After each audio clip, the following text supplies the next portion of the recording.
नमस्कार साथियों। 21 जून को प्रतिवर्ष अंतर्राष्ट्रीय योग दिवस मनाया जाता है। 21 जून साल का सबसे लंबा दिन भी होता है और योग का उद्देश्य भी है हमें दीर्घ आयु प्रदान करना, दीर्घ जीवन प्रदान करना, लंबी आयु प्रदान करना। 2014 में जब प्रधानमंत्री नरेंद्र मोदी जी ने पीएम पद की शपथ ली, उसके बाद उन्होंने 27 सितंबर 2014 को संयुक्त राष्ट्र महासभा में एक भाषण दिए, जिसमें उन्होंने ऐलान किया कि हमें अंतर्राष्ट्रीय योग दिवस मनाया जाना चाहिए। और उसके 2-2.5 महीने के बाद 11 दिसंबर 2014 को करीब 177 देशों की इस प्रस्ताव पर सहमति हो गई कि हमें अंतर्राष्ट्रीय योग दिवस मनाना चाहिए। उसके अगले साल यानी कि 21 जून 2015 से अंतर्राष्ट्रीय योग दिवस मनाया जा रहा है। ये 2020 का जो अंतर्राष्ट्रीय योग दिवस है, ये छठा अंतर्राष्ट्रीय योग दिवस मनाया जा रहा है, जिसका थीम भी है योगा एट होम। और योगा एट होम थीम क्यों चुना गया है, ये समझा जा सकता है क्योंकि एक ग्लोबल पैंडेमिक के दौर से दुनिया जूझ रही है और इसमें एक साथ सामूहिक रूप से योग करना खतरनाक भी साबित हो सकता है। इसलिए योगा एट होम थीम विषय को चुन करके अंतर्राष्ट्रीय योग दिवस 2020 का मनाया जा रहा है, जो कि छठा अंतर्राष्ट्रीय योग दिवस है। लेकिन योग का इतिहास यही 4-5 साल पुराना नहीं है। इसका इतिहास जो है वो हजारों साल का पुराना है। पतंजलि ने योग सूत्र में लिखा था, योगः चित्तवृत्ति निरोधः, यानी योग का मूल उद्देश्य मन के अस्थिरता को दूर करना है। जो मन बहुत चंचल होता है, जैसे कि भगवद गीता में भी कहा गया है कि चंचलम ही मनः कृष्णः प्रमाथ ही बलवत् दृढ़म, यानी हमारा मन बड़ा चंचल है। और भगवद गीता जो कि 5000 साल पहले की रचना काल है, इसके 5000 साल पहले लिखा गया था श्रीमद् भगवद गीता महापुराण। उसमें भी कहा गया है कि योगम समत्वम योगम उच्यते, समत्वम योगम उच्यते, यानी योग का मूल उद्देश्य मन के समत्व की स्थिति तक पहुंचना है। यानी कुल मिलाकर के योग का बहुत सारे उद्देश्य हो सकते हैं, लेकिन सर्व प्रमुख उद्देश्य ये कि हम अपने मन की अस्थिरता को कैसे दूर करें, मन को एकाग्र कैसे करें। इसके लिए योग में बहुत सारे नियम हो सकते हैं, चीज़ें हो सकती हैं, उसके बहुत सारे घटक हो सकते हैं। जैसे 8 घटक मुख्य रूप से हैं कि यम, नियम, आसन, धारणा, ध्यान, समाधि, प्रत्याहार, प्राणायाम, ये 8 मुख्य घटक होते हैं, जिसको करके भी व्यक्ति एक निरोगी काया प्राप्त कर सकता है या अपने मन की अस्थिरता को दूर कर सकता है। मन बहुत ही चंचल होता है, ये एक जगह पे एकाग्र नहीं हो पाता है और इससे बहुत सारी समस्याएं होती हैं।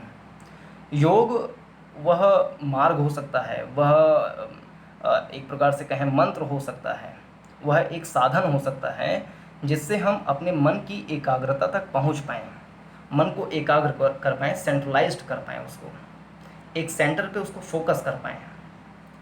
2016 में जब मैं कक्षा 10 में था तो सबसे पहली कविता जो मैं लिखा था वो मन के ही ऊपर था। सबसे पहली कविता जो लिखा था that was on the topic of मन, यानी माइंड के ऊपर।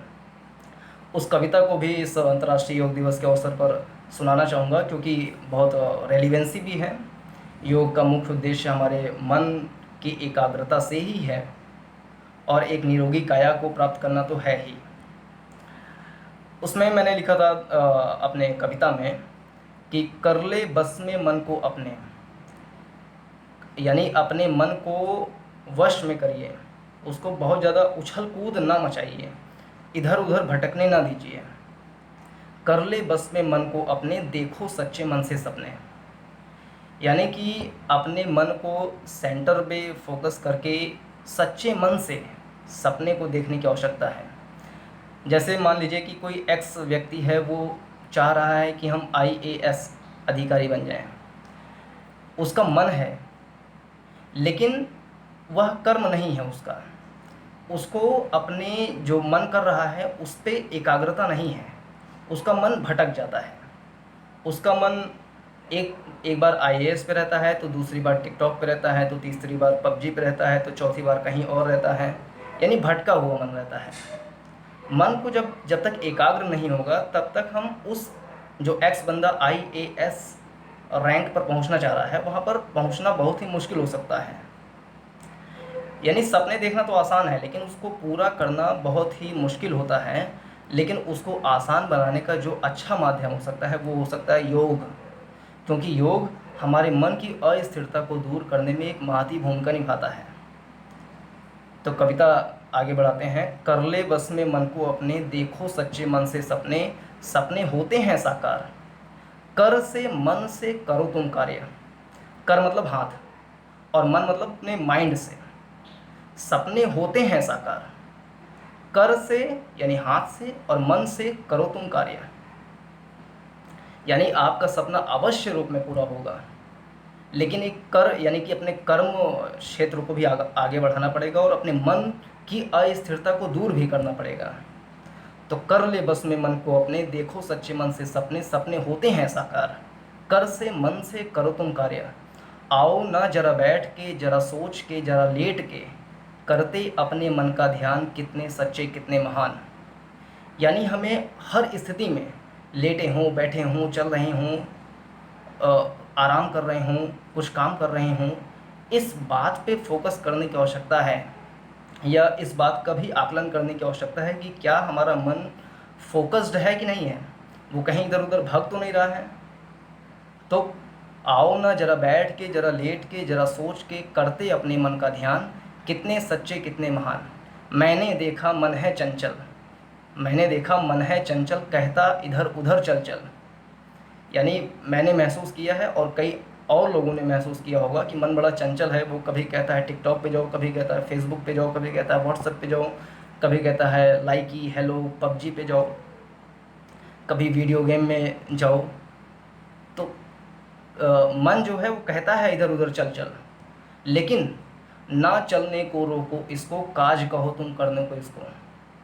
इसको उधर पबजी टिकटॉक पे जाने से रोकिए, इसको कहिए कि वो कार्य करे, काम करे, अपने फोकस पे, जो उसका उद्देश्य है उस पे फोकस करें। तो कर ले बस में मन को अपने, देखो सच्चे मन से सपने, सपने होते हैं साकार। कर से मन से करो तुम कार्य, आओ ना जरा बैठ के, जरा लेट के, जरा सोच के, करते अपने मन का ध्यान, कितने सच्चे कितने महान। मैंने देखा मन है चंचल, कहता इधर उधर चल चल, ना चलने को रोको इसको, काज कहो तुम करने को इसको। सारी दुनिया काजी है कि साजी है कि पाजी है। यानी सारी दुनिया काजी है यानी काम करने वाली है, कि साजी है यानी कि सजी हुई है, सुंदर है, डेकोरेटेड है, कंस्ट्रक्टेड है, कि पाजी है यानी कि परेशान है, उथल पुथल है, बहुत सारे हिंसात्मक गतिविधियां हैं, हिंसात्मक झड़प है, मन की अस्थिरता है, लोगों में योगत्व की भावना नहीं है, जुड़ने की भावना नहीं है, मिलनसार नहीं है, मिलने की भावना नहीं है, मन में कौतूहलता ज़्यादा है।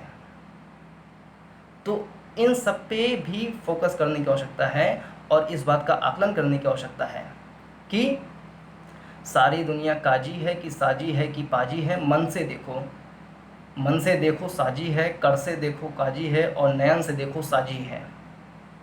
काम हाथ से देखेंगे तो ये दुनिया जो है वो कर्म भूमि जैसी नजर आएगी। नयन से देखेंगे तो ये दुनिया हमें एक डेकोरेटेड वर्ल्ड नज़र आ सकती है। और मन से देखेंगे यानी सही तरीके से देखेंगे तो हमें इसमें बहुत सारे दुष्ट आत्माएं भी दिख सकती हैं। तो ये चीज़ जब अलग अलग क्षेत्रों में आकलन करेंगे तो पता लगेगा। यानी ये सेल्फ इवेल्यूशन वाली चीज़ें हैं, ये कोई बाहर से आकर के नहीं बता सकता कि ऐसा है वैसा है। तो सारी दुनिया काजी है कि साजी है कि पाजी है, कर से देखो काजी है, नयन से देखो साजी है, और मन से देखो पाजी है। हाय राम करके दुनिया से जाते हैं, फिर भी मूर्ख अपने मन को कभी संभाल ना पाते हैं।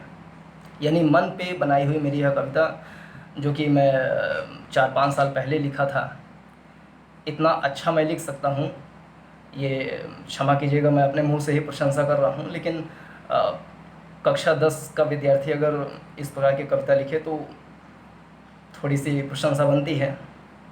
लेकिन मैं चाहूँगा कि आप लोग खुद ही बताएं कि यह कविता कैसी थी, और मन की अस्थिरता को हम कैसे दूर करें।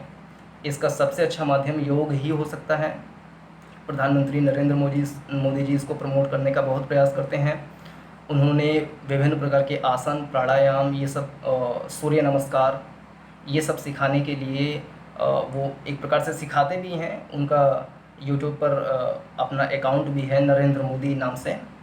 उस पे जाकर के देखेंगे तो वो विभिन्न प्रकार के आसन प्राणायाम सिखाए भी हैं, तो उसमें सीखा जा सकता है। इसको सिखाना मेरा विषय नहीं है, मैं सिखा भी नहीं सकता, मैं खुद ही सीख रहा हूँ।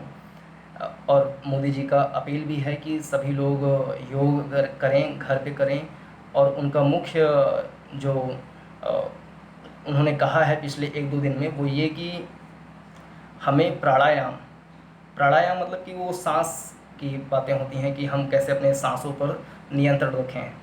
उन्होंने कहा कि सभी लोग प्राणायाम, विभिन्न प्रकार के प्राणायाम होते हैं, अनेक प्रकार के, उसको घर पे करें।